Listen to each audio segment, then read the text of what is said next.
Well, hey there everybody, welcome back to the channel. Thanks for hanging out with me again today. Today's video is going to be a little bit mixed up, mainly because I got myself distracted and started building something I probably didn't need to build right this second. So basically, I am building this guy. This is a Toucan Hobbies 20-foot reefer trailer, which is a little bit different, but kind of cool. So I've gotten the frame done. Basically, you build this in two halves. You have the chassis frame of the trailer, and then you actually build the box, and it drops down on it. I really didn't catch it in the listing. Got this off of eBay. Didn't really catch it in the listing, but they basically labeled it as a Toucan Hobby 20-foot container reefer trailer. And I'm like, kind of an odd name, but whatever.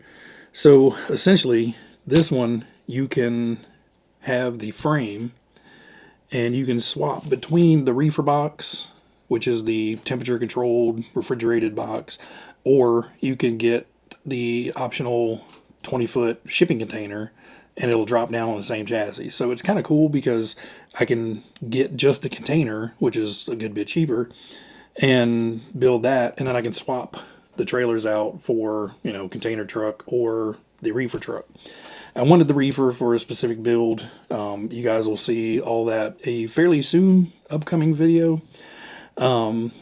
Basically, I'm going to start building the Tamiya Globetrotter to pair with this, and it's going to have its own theme. I don't want to go into it right now because I'm not 100% sure I can pull that theme off. I'm going to need some outside help for that. So I need to reach out and see if what I want done can be done. And if so, get that done, and then I can keep moving on. Regardless, I'm going to keep building the trailer.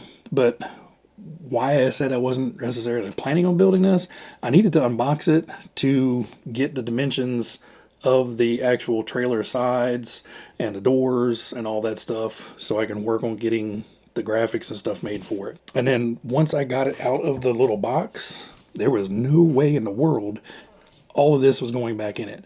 So this had 6 part trees going on. These are just the leftovers from that. And then the trailer part, you've got a big handful of various aluminum angle and stuff, tops and bottoms of the trailer. This is the refrigeration unit. So you get the vents and the refrigeration unit. This I'm not even 100% sure of, unless this is like the back of the refrigeration unit.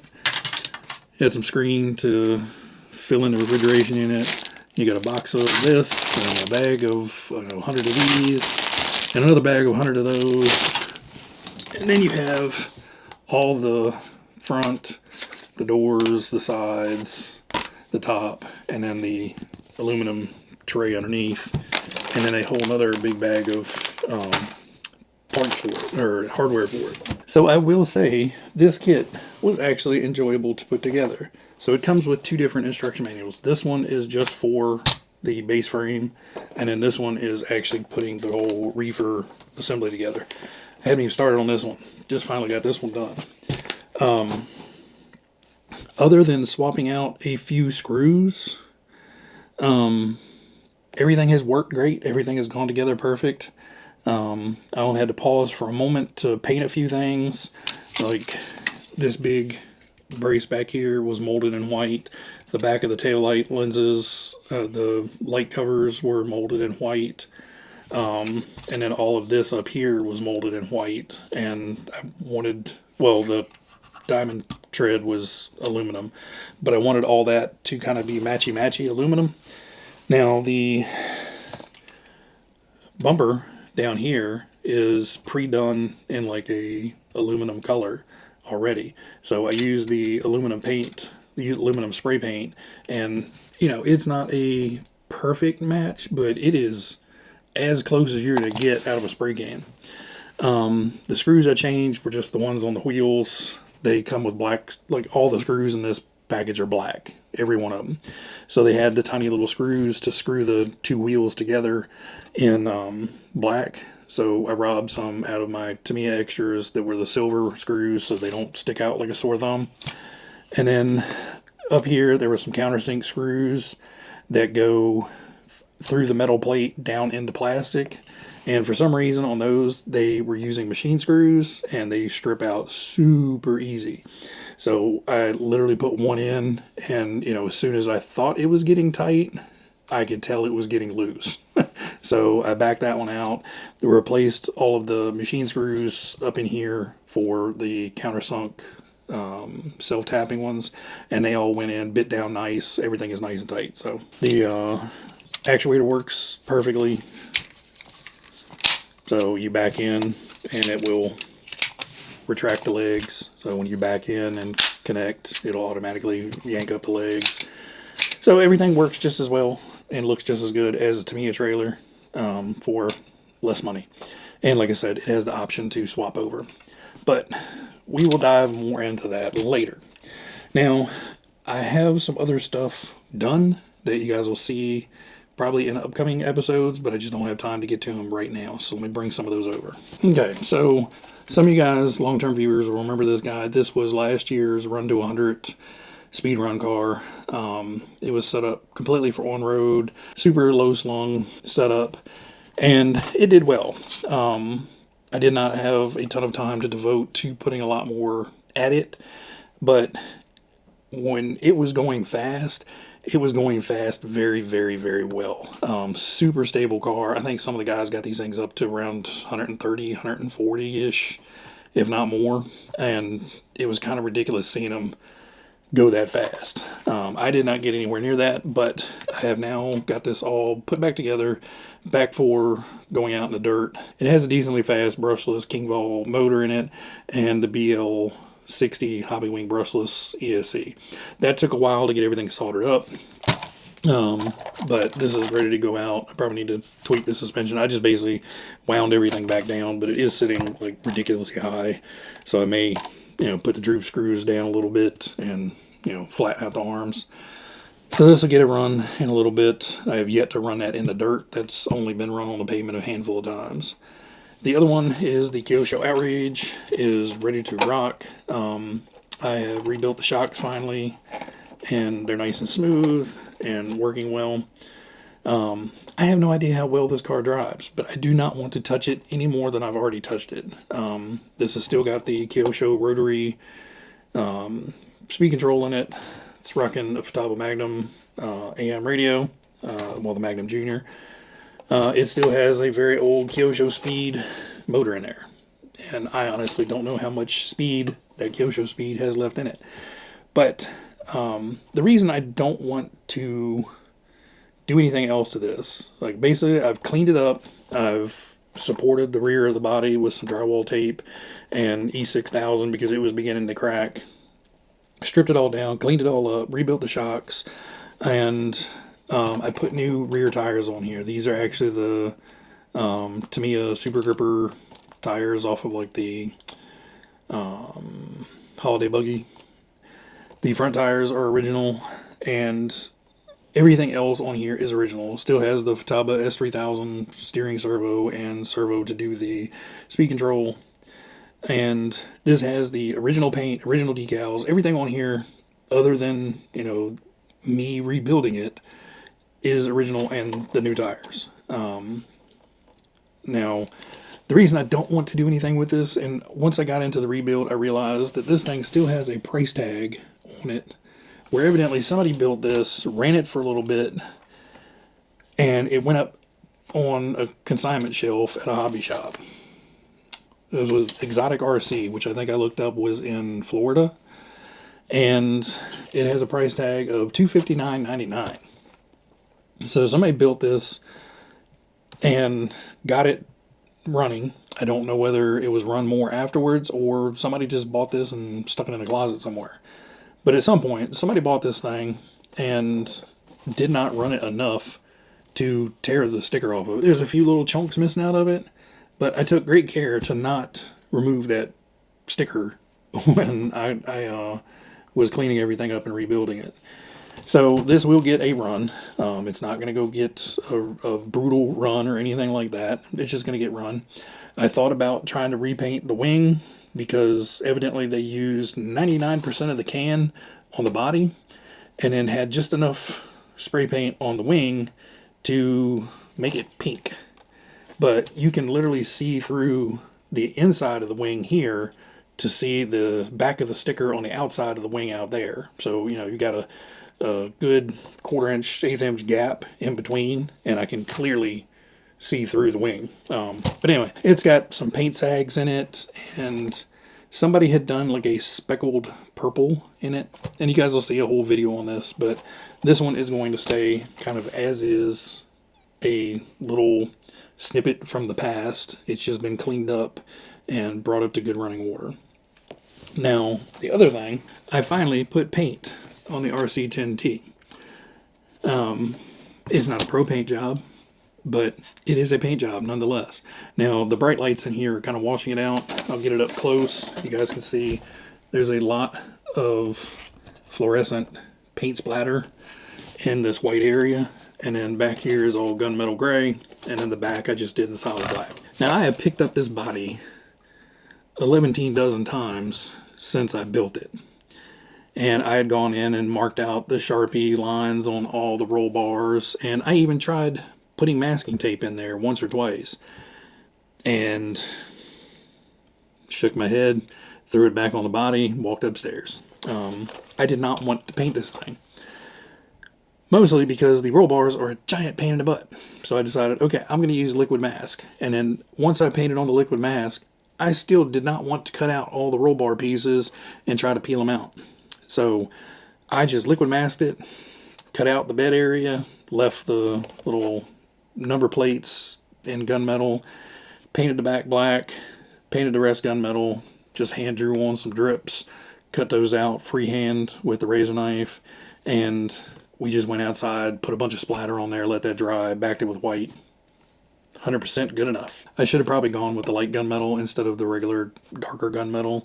There would have been a little bit more contrast between the bed area and the sides, but I'm sure out in the sun it's going to look fine.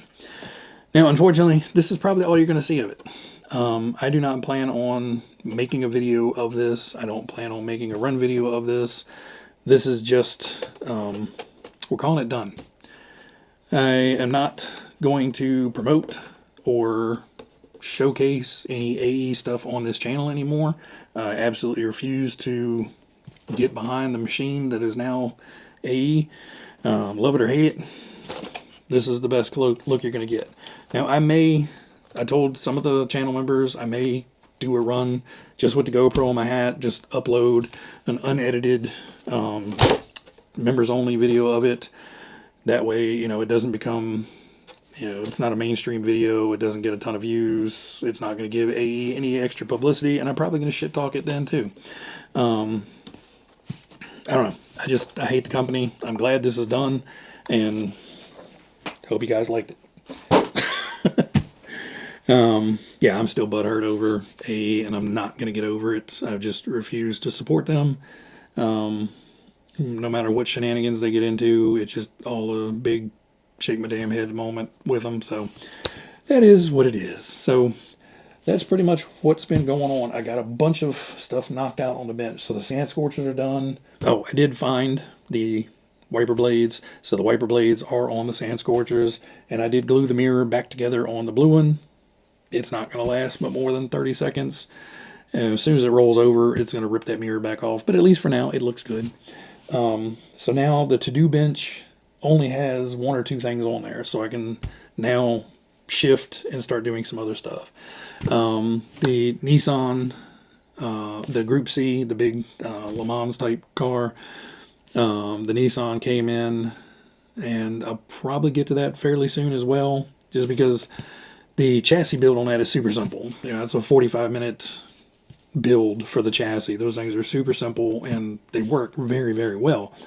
But not a whole lot to it. The hardest thing on that thing is basically putting the foams on the rims, because that's just a tedious process with the tape and getting all that stuff on there. The body, however, you know, that's a 4, 6, 8 hour ordeal getting all that stuff taped off, masked off perfectly, paint on it, all the decals on it, all that stuff. Plus this one has a driver's interior, so you have to paint the whole driver interior.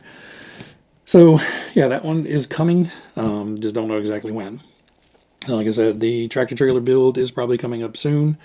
I didn't necessarily intend on building the trailer first, but like I said, I needed the measurements, and then once I had Pandora's box unboxed, there was no way of getting it back in the box. So figured best thing to do was just go ahead and build it. Oh, one other thing is with the tractor trailers. Bring this back for visual effect. So when I went nuts and started ordering tractor trailers, I got the Grand Hauler Black Edition, I got the King Hauler, and then I bought the Night Hauler with the big stainless Tamiya tanker trailer. Two of the trucks showed up already. I have the Night Hauler here, or I have the King Hauler and the Grand Hauler here. And I have a huge box and tote of stuff back here ready to go in them, but I'm not ready to build those yet. But I have everything here for those. Now, the tanker trailer was supposed to go with the Night Hauler. I bought those things together. I had planned on building them together. And the tanker trailer showed up like a month and a half, 2 months ago. And it's just been sitting there waiting for the truck to show up to fulfill the order. I wasn't in a big hurry, so it's not like I wanted to split up the order and get one here ahead of the other. There's no point in having a trailer if I don't have the truck. But the truck was supposed to be here in July, and that got bumped to August. And then I think date was August 10th. Well, August 10th showed up, and I didn't get any shipping notification. And when I looked, the truck just said back order. There was no more expected date on that. So that just to me says we have no idea when this is coming.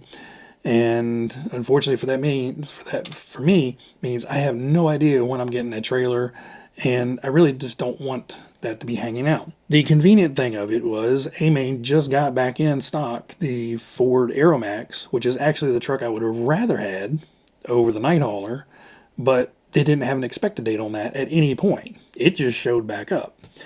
So I don't know what happened, but basically I worked with AMain customer support. Super great folks. Every time I've had any of the slightest issue or question, I run over to the chat.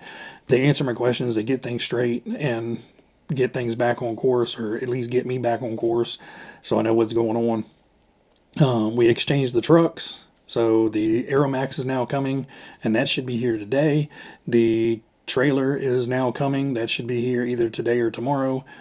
So I will have all the trucks here, and I have all the stuff for the King Hauler, the Grand Hauler, and the Aeromax to build all that, customize them a little bit, and then I have the big tanker trailer, and now I have this trailer.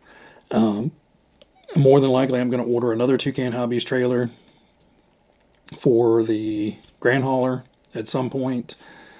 And who knows what's going to end up behind the King Hauler. But we'll get to that when we get to that. The Globetrotter, I'm going to do this one first because I want to try to do the Globetrotter as budget friendly as possible. So I got one of the cheapest, smallest trailers I can get. I got the cheapest Tamiya truck you can buy.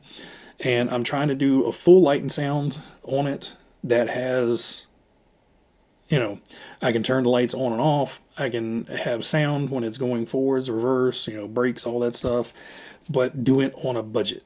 I'm not going to put a $200 sound system in here. I'm not going to put, all these custom bells and whistles in there. It's going to be as cheap as I can get it done and see how it goes and see how it compares to one of the other ones that have the bigger, higher dollar stuff in it. So that's the plan. Probably the Globetrotter and the Nissan will be built around the same time. I'm going to have a lot of downtime with the Globetrotter getting stuff painted. So maybe while I'm painting that, I can start building the Nissan, and then once I'm assembling the truck, then I can start painting the Nissan. Who knows? I don't know. We'll figure it out. Anyway, I have rambled on enough. Everybody out there, you guys have a wonderful weekend. Thanks, as always, for tuning in. And everybody be happy, be healthy, be safe. I will catch you guys on the next one. See ya.